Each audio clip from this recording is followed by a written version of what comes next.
వరంగల్ ఎంజీఎంలో దుర్భరమైన పరిస్థితుల్లో ఎయిర్ కండిషన్లు పనిచేస్తలేవు. కొత్తగా పుట్టిన చిన్నపిల్లలు ఎండకు అల్లాడుతున్నారని ఆ తల్లులు గోసపడుతున్నారని చెప్పి పేపర్లో వార్త వచ్చింది. అట్లనే ఆదిలాబాద్ జిల్లా రిమ్స్లో కూడా చాలా దారుణంగా ఉన్నది. చచ్చిపోయిన పీనుగులు దుర్వాసన పడుతున్నాయని చెప్పి మార్చిలు చేయాలంటే డాక్టర్లు భయపడుతున్నారని వార్తలు వచ్చింది. గింత మాయలేమే, గింత తొందరలనే, గింత ట్రాక్ ఎట్లా తప్పుతుంది? ఏం కారణం అంటే ఇప్పుడు ఉన్న పరిపాలకులకు ఒక పద్ధతి, పాడు, ఒక వ్యవహారం చేసేటువంటి దక్షత, ప్రజల మీద ప్రేమ, ఎట్లన్నా చేసి రాష్ట్రాన్ని కాపాడాలనేటువంటి వ్యవహారం లేదు కాబట్టి ఈ దుర్మార్గాలను వస్తూ ఉన్నాయి. అంటే దాని అర్థమైంది, వీళ్ళ వల్ల కాదు, వాళ్ళు చెయ్యరు, చెడగొడతారు, మళ్ళీ బాగు చేయాల్సింది కూడా మన బాధ్యతనే ఉంటుంది. మళ్ళా మనం వచ్చేదాకా ధీటుగా పనిచేసి తెలంగాణ రాష్ట్రం కోసం, ప్రజల కోసం ఈ పార్టీని ముందర తీసుకొని పోవాలి. మధ్యలో ఇప్పుడు వచ్చినాయి పార్లమెంట్ ఎలక్షన్. మీరందరు పేపర్లలో చూస్తున్నారు. నరేంద్ర మోడీ నేను మీ గోదావరి తీసుకుపోయి తమిళనాడుకు, కర్ణాటకకి ఇస్తా బాజాబ్తో చెప్తున్నాడు. ఆయన రాష్ట్ర ప్రభుత్వానికి పంపించాడు ప్రపోజల్.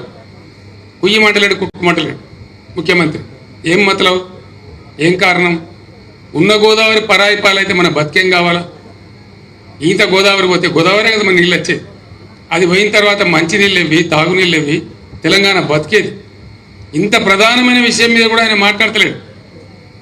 అదే నేను ఉన్నప్పుడు మోడీ ప్రపోజల్ పెడితే ముందు నా లెక్క తేల్చు, నా తెలంగాణ వాటర్ తేల్చు, ఆ నీళ్ళడ పెట్టు, అప్పుడు మాత్రమే నేను దీని మీద మాట్లాడతా. కానీ అప్పటిదాకా నువ్వు మాట్లాడితే నువ్వు 1,00,000 మీటింగ్లు పిలిచినా నేను రాను, నువ్వేం పిక్కుంటావు పిక్కు అని చెప్పింది. అప్పుడేం కదలలే, ఆ ఫైలు ఆగిపోయింది. కానీ ఇప్పుడు ఇది ఒక నిరర్ధక ప్రభుత్వం ఉందనే ఉద్దేశంతో వాళ్ళు ఇష్టం వచ్చినట్టు ఆడుతున్నారు. పార్లమెంట్ ఎన్నికలలో మన వల్లే 14 మందో 12 మందో ఎంపీలు పార్లమెంట్లో ఉంటే ఇటువంటి ప్రతిపాదన వస్తే లేచి ఎగిరి దుంకి అందుకుంటారు గొంతు. నువ్వు ఎట్లా తీసుకుపోతావు బిడ్డ అంటారు. ప్రశ్నించేవాడు ఉంటాడు, తెలంగాణ వాయిస్ ఉంటుంది. ఇక్కడ లేనది అక్కడనే ఉండాలి కదా మనం. అక్కడ లేక ఇక్కడ లేక ఆగమైపోతే ఎవరు కాపాడాలి మనం? అందుకోసం ఎట్టి పరిస్థితులలో బ్రహ్మాండంగా బీఆర్ఎస్ గెలవాలి పార్లమెంట్ ఎలక్షన్లలో. వినోద్ కుమార్ గురించి నేను చెప్పాల్సిన అవసరం లేదు. ఆయన గతంలో కూడా ఎంపీగా పనిచేసాడు. నడవలసిన సంజయ్ అనే సన్నాసి ఏం చేసిండో మీకు తెలుసు. అలా తంబాకు నవ్వులు అన్నప్పుడు మాట్లాడు తప్ప, దీని మీద వాడు అని తిప్పుడు తప్ప తిట్ల పురాణం తప్ప ఇంకోటి లేదు. మనకి ఎందుకు ఆ తిట్ల పురాణం ఎందుకు, ఆ పంచాంగం ఎందుకు, ఆ పంచాయతీ ఎందుకు? చదువుకున్నాడు, విద్యావంతుడు, అడ్వకేటు వినోద్ లాంటి వ్యక్తి గెలిస్తే మన హక్కుల కోసం కొట్లాడతారు, మన గోదావరిని కాపాడతారు, మన నిధుల కోసం కొట్లాడతారు. ఇలా నేను హుజూరాబాద్లో ప్రత్యేకంగా నేను రావాల్సిన అక్కడ ఉండే కౌశిక్ రెడ్డి కానీ ఎంత పొడుగున్నాడో అంత భారీగా వేద్దాం అనుకున్నాడు. నేను 50,000 మందితో చేస్తా రాత్రి కూడా, సాయంత్రం 10,000 మాకు కూడా ఉపరం ఎక్కున్నదని అడిగితే నేను ప్రోగ్రాం ఒప్పుకున్నా. కానీ ఆ బస్సు యాత్ర మీద వస్తున్న జనము ఆ కథ చూసి ఇద్దరు బదులుకొని ఆయన నా మీద ఒక ప్లేట్ ఇచ్చి 48 గంటలు నిషేధం ఉన్నారు. నేను మంచి మాట అబ్బాయి కాంతి దేవుడు ఉన్నాడు అంతే కదా. పొట్టునెత్తి పొడుగోడు కొడితే పొడుగోడు ఎత్తి పోషణ కొట్టింది.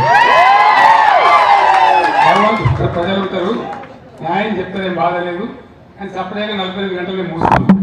దానిలో హుజూరాబాద్ ఎగిరిపోయింది. దానికి నా మీద బాగా సాగిస్తాడు.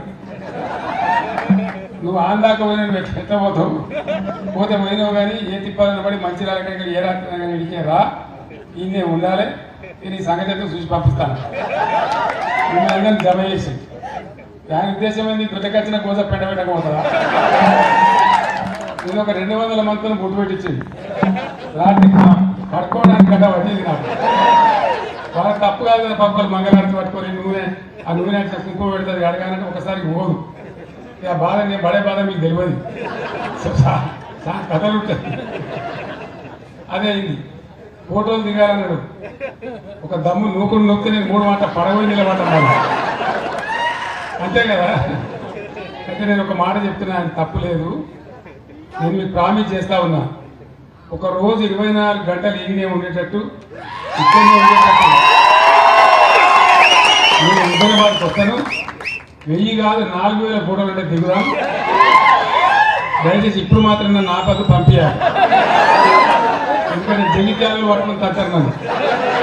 నువ్వు ఆనాడ సాడు దుంకులాడుతున్నావు కానీ మీరు జగిత్యాల టైం రాకపోతే ఎట్లా అని వాళ్ళు పెద్ద మీటింగ్ సమయం ఉన్నారు కాబట్టి అది పోవాలి.